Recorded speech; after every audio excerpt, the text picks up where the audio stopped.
My husband has been deaf since birth. He installed a special flashing doorbell so he could know when someone was at the door. The neighbor complained it was too bright and said, if he can't hear, that's his problem.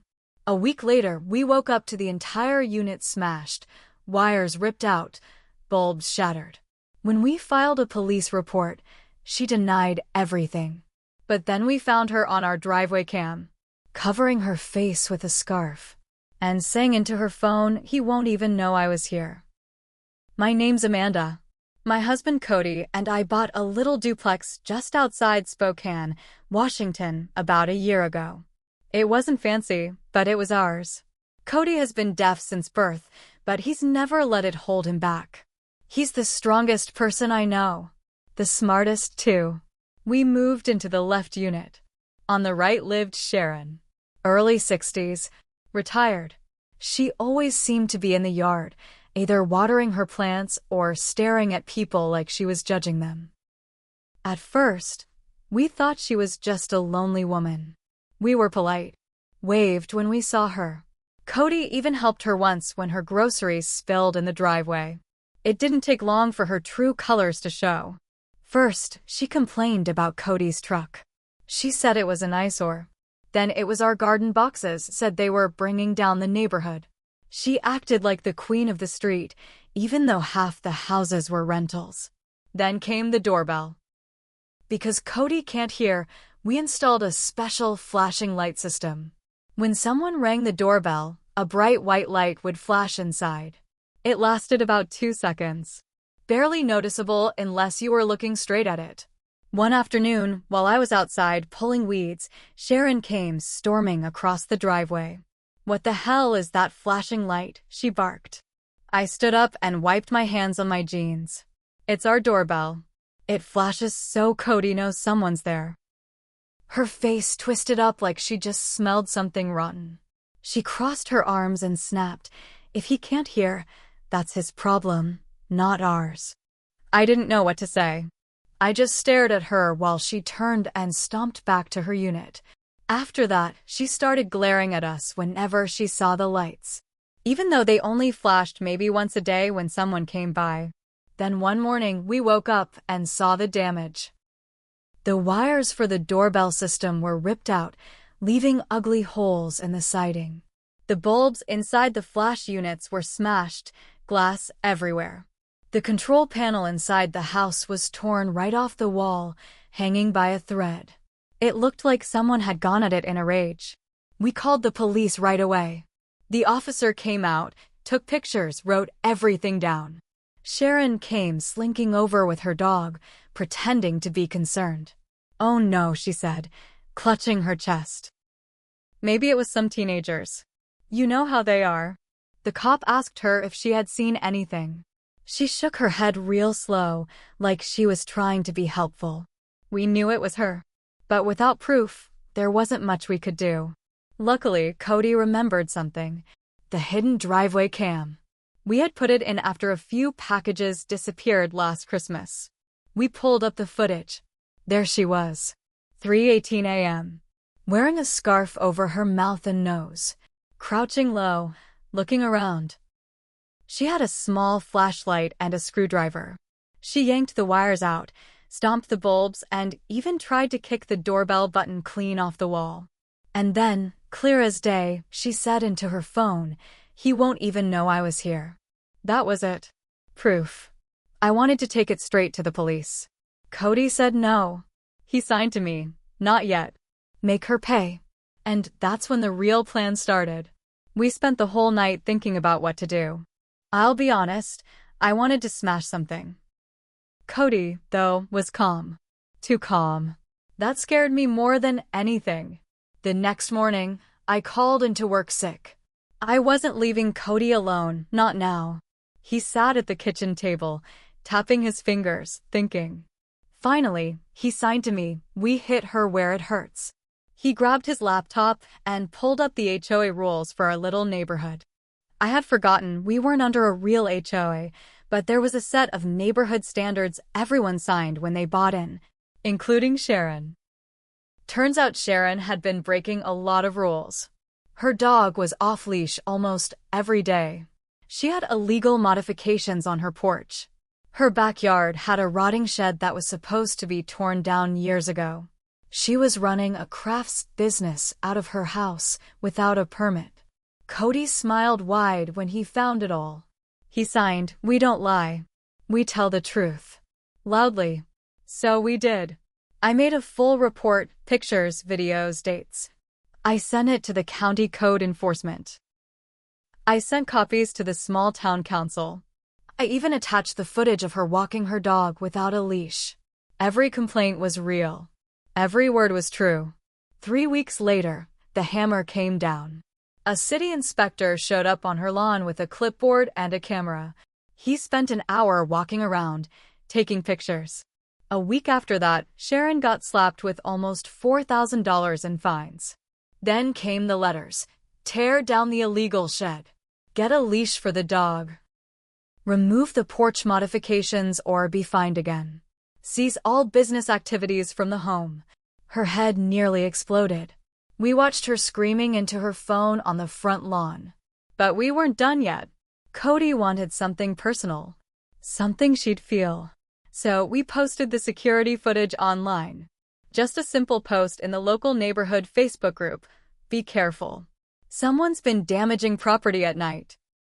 Attached was the video of Sharon creeping across the driveway, smashing the system meant for a deaf man. It blew up. Neighbors who had always nodded politely at her started avoiding her. People who used to chat with her at the mailbox suddenly had somewhere else to be. One lady posted, "Wow. Attacking a disabled person's equipment? That's a new low." Another guy commented, "Imagine being that bitter at your age." Within days, Sharon became a ghost. No more waves. No more fake smiles. She barely came outside. When she did, she wore sunglasses and a hat, like she could somehow hide. But it still wasn't over. One evening, Cody and I were sitting on the porch, enjoying the sunset. Sharon came stomping over, shaking a piece of paper at us. "You happy now?" she screamed. "You think this is funny? You're ruining my life." Cody stood up. Calm, quiet. He signed and spoke slowly. "You ruined it yourself." She looked at me, desperate. "Tell him to stop." I shook my head. "You did this. Not us." Then she said something that made my blood run cold. "If you think this is over, you're wrong."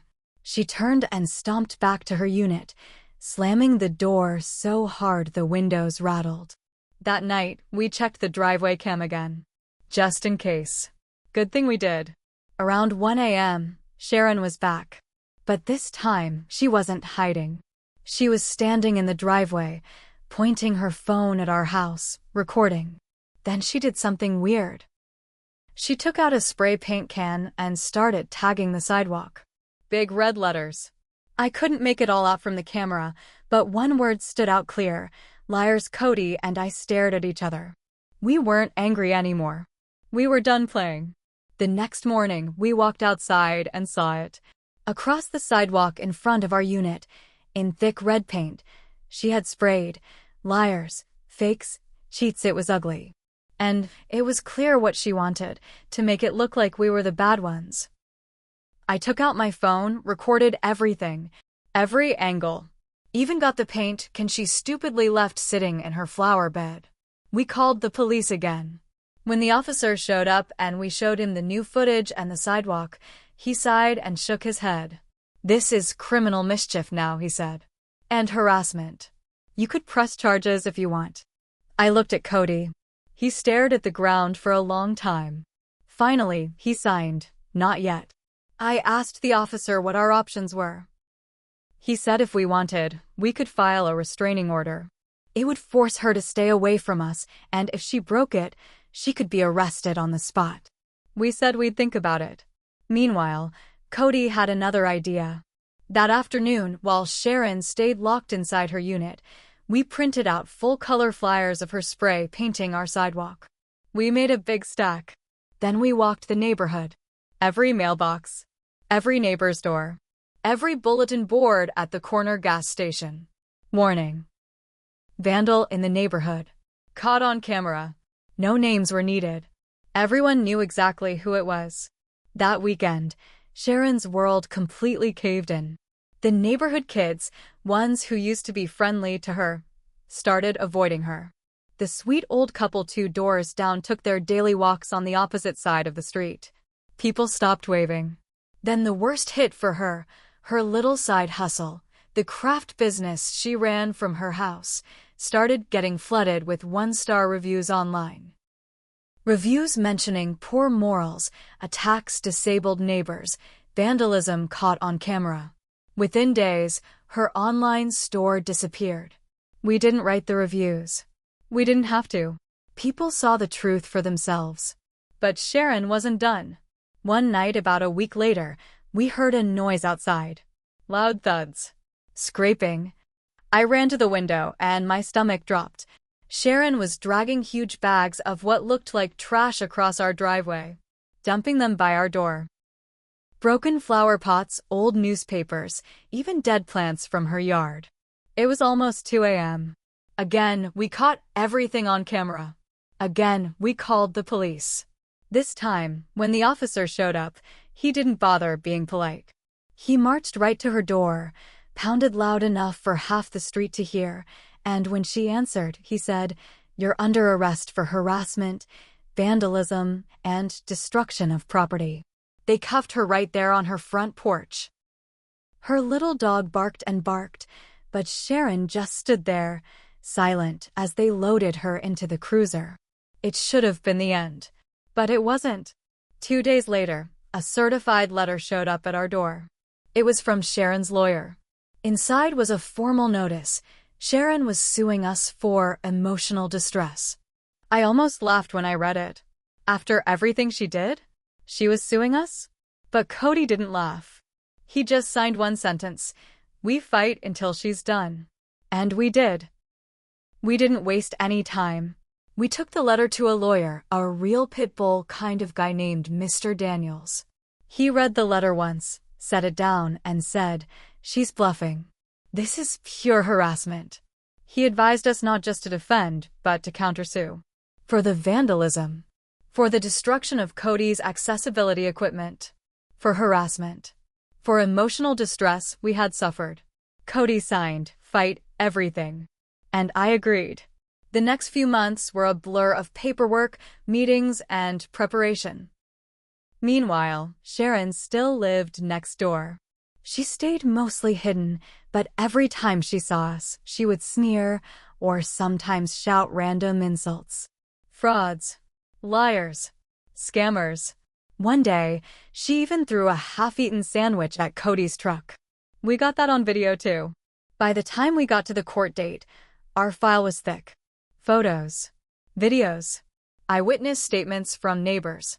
When the day came, we walked into the courtroom hand in hand. Sharon sat across from us with her lawyer. A greasy-looking man who didn't even meet our eyes. The judge was a woman in her 50s, sharp-eyed and no-nonsense. Sharon's lawyer went first. He painted her like some innocent old woman, emotionally devastated by false accusations and internet bullying. He even tried to make it seem like Cody and I had staged everything to gain sympathy. When it was our turn, Mr. Daniels didn't hold back. He played the security footage on a big screen for everyone to see. Footage of Sharon smashing the doorbell system. Footage of her spray painting the sidewalk.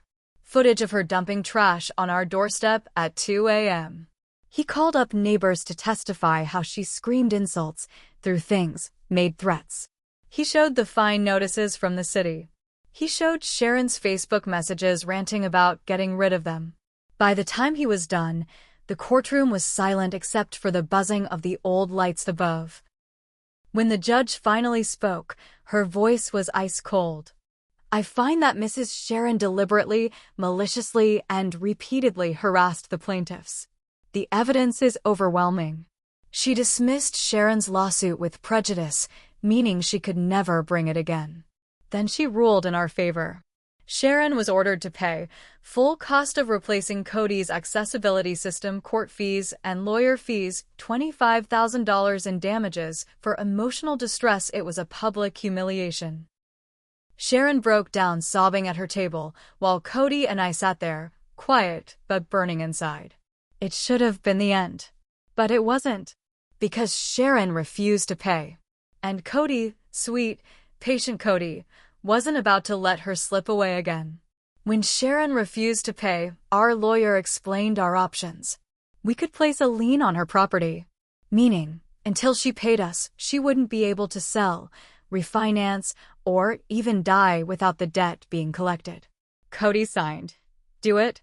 And we did. We filed the paperwork. Within a month, Sharon got a big, fat notice taped to her door, property lien for unpaid court judgment. Now, every time she looked at her house, she saw it. Every time she thought about leaving this place, she knew she couldn't without dealing with us. The shame ate her alive. She tried to sell stuff from her house online to make money. No one bought. She tried to start another little business. Neighbors boycotted it before it even opened. She called the police on us multiple times for harassment, just for existing. Every complaint was thrown out. Bit by bit, Sharon rotted inside her little prison.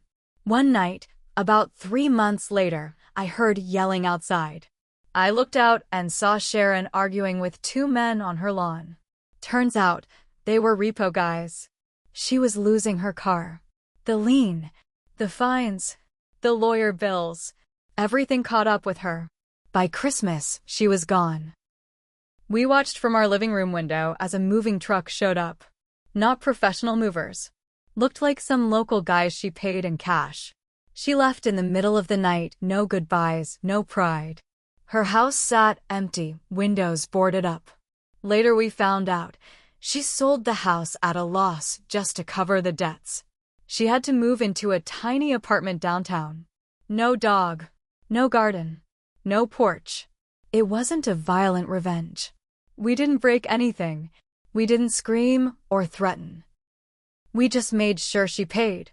Fully. As for us, we rebuilt. Cody installed a newer, even better flashing system for the doorbell. One neighbor even helped set up a full perimeter camera setup around our house, for free. We kept living. We kept smiling. Because at the end of the day, we didn't have to be louder than her. We just had to be smarter. And patient. And stronger. Exactly what she never expected.